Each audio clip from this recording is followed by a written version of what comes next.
Can you tell me why the price of food is going way up? My daughter has 5 children, and they're reduced to eating noodles and rice and trying to stretch the budget.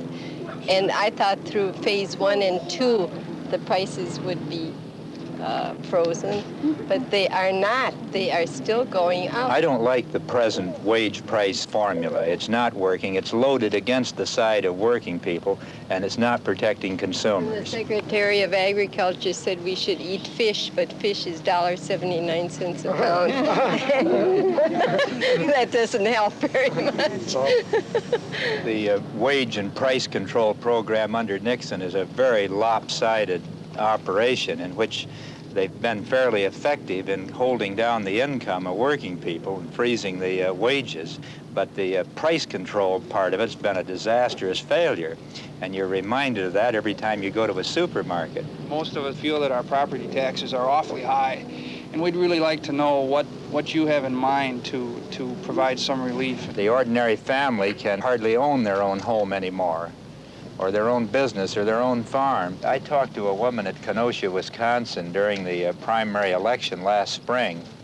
As I recall it, she was paying more than a third of her entire income to support the property tax on the little house that she lived in. She had an income of about $1,700 a year, and the property tax on her house was $570 a year. If ever we get up enough for a down payment, I don't know if we could pay the property taxes. We'll be ready to retire. The only way I can see to reduce that load is for the federal government to move in and pick up a heavier share of the services that the states and cities are now carrying. The great injustice in the tax laws are in these loopholes that permit some of the richest people to pay little or no taxes at all, and that's not right. That money is one source of money that you could use to take some of the pressure off the middle-income taxpayer. I'm a working man, and I work 40 hours a week just like everybody else. And it seems like if I get a Saturday, get a little overtime, let's say I get $70, $75. You know, exactly half of that overtime goes to taxes. I am really working for nothing. You ever ask yourself where that tax dollar goes? We used to run the United States government back in the days of Franklin Roosevelt on about $10 billion a year. We've spent $150 billion on Vietnam alone. We're spending $80 billion on the Pentagon every year.